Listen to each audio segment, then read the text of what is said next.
Bismillahirrahmanirrahim. Assalamualaikum warahmatullahi wabarakatuh.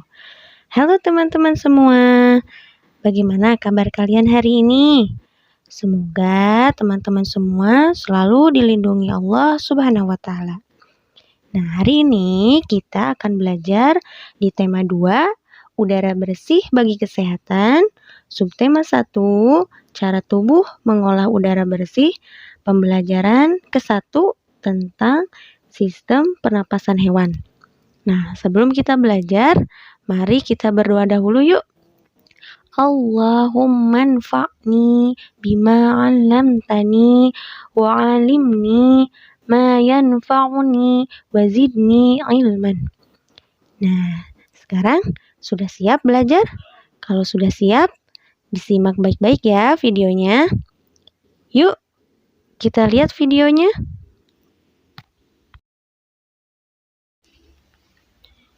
Nah, sistem pernapasan hewan yang hari ini kita akan pelajari diantaranya ada cacing tanah, serangga, ikan, amfibi, reptil, burung, dan juga mamalia.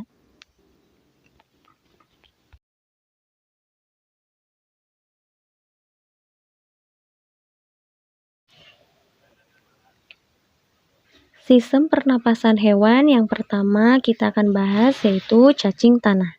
Cacing bernapas melalui permukaan kulit. Kulit cacing selalu basah dan berlendir untuk memudahkan penyerapan oksigen dari udara. Nah, oleh karena itu, cacing menyukai tempat yang lembab untuk menjaga agar tubuhnya tetap basah.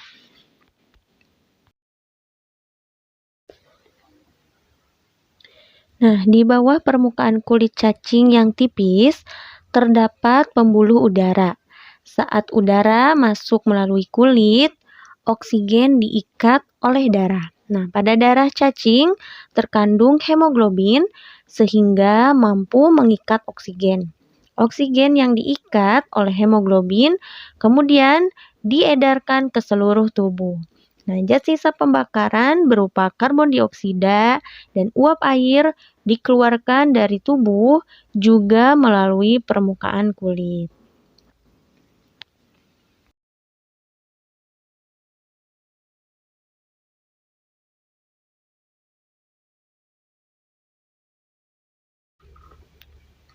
Nah, sistem pernapasan hewan selanjutnya yaitu serangga. Alat pernapasan serangga berupa trakea, yaitu sistem tabung yang memiliki banyak percabangan di dalam tubuh. Percabangan trakea disebut trakeola. Nah, trakea mengedarkan oksigen langsung ke semua sel tubuh dan organ serta menyerap karbon dioksida dari semua sel tubuh untuk dibuang.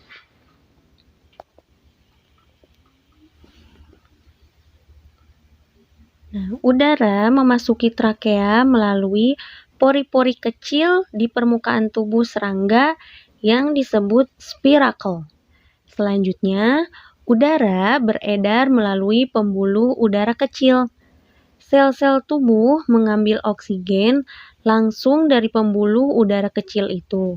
Nah, karbon dioksida dari sel akan mengalir ke trakeola, lalu dibuang melalui lubang spirakel.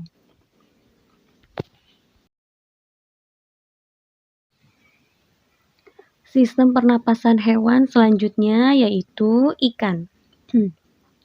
Ikan bernapas dengan organ khusus mirip saringan yang disebut insang. Nah, insang berbentuk lembaran tipis berwarna merah muda dan selalu lembab. Insang terdapat tepat di belakang rongga mulut pada kedua sisi kepala ikan. Nah, biasanya insang dilindungi oleh selaput atau rangka yang disebut tutup insang atau disebut operculum. Nah, di balik tutup insang ini terdapat 4 deret insang yang saling tumpang tindih. Nah, selanjutnya, proses pernapasan ikan terdiri dari dua tahapan, yaitu tahap inspirasi dan juga ekspirasi. Nah, apa itu inspirasi? Inspirasi adalah mulut ikan membuka dan tutup insang menutup sehingga air masuk ke dalam rongga mulut. Nah, sedangkan ekspirasi yaitu mulut ikan menutup dan tutup insang membuka sehingga air mengalir keluar dan terjadi pertukaran gas. Nah, selanjutnya yaitu sistem pernapasan hewan amfibi. Hewan amfibi adalah hewan yang dapat hidup di darat dan di air. Salah satu contoh hewan amfibi adalah katak. Nah, saat berupa kecebong, bernapas menggunakan insang. Sedangkan saat menjadi katak dewasa, bernapasnya menggunakan paru-paru.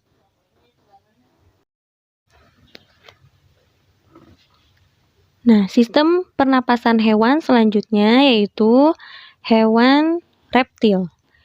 Hewan yang termasuk reptil diantaranya ada ular, kadal, cicak, buaya, dan biawak. Nah, reptil bernapas menggunakan paru-paru.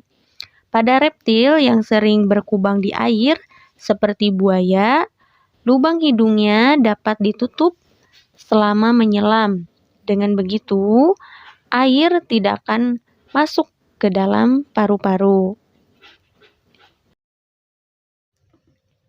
Nah, sistem pernapasan selanjutnya yaitu burung. Burung bernapas dengan sepasang paru-paru dan kantong udara. Burung menghirup udara sebanyak-banyaknya saat tidak terbang. Sebaliknya, saat terbang, burung tidak menghirup udara. Udara disembunyikan dari kantong udara ke paru-paru. Nah, kantong udara berfungsi sebagai penyimpan udara. Nah, sistem pernapasan hewan selanjutnya yaitu mamalia.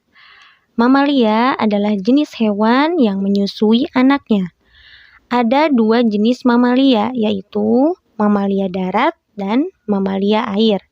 Nah, mamalia darat misalnya ada sapi, kambing, kerbau, kuda, dan lain-lain. Nah, sedangkan mamalia air misalnya paus, duyung, lumba-lumba, dan lain-lain. Nah, hewan mamalia bernapas menggunakan paru-paru.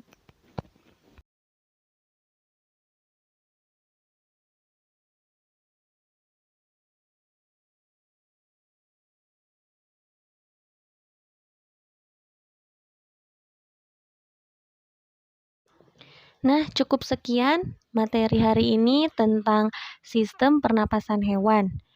Nah, semoga teman-teman paham dan mengerti ya. Nah, sebelum kita tutup pembelajaran hari ini, kita doa kafaratul majelis. Subhanaka Allahumma wa bihamdika asyhadu an la ilaha illa anta astaghfiruka wa atubu ilaik.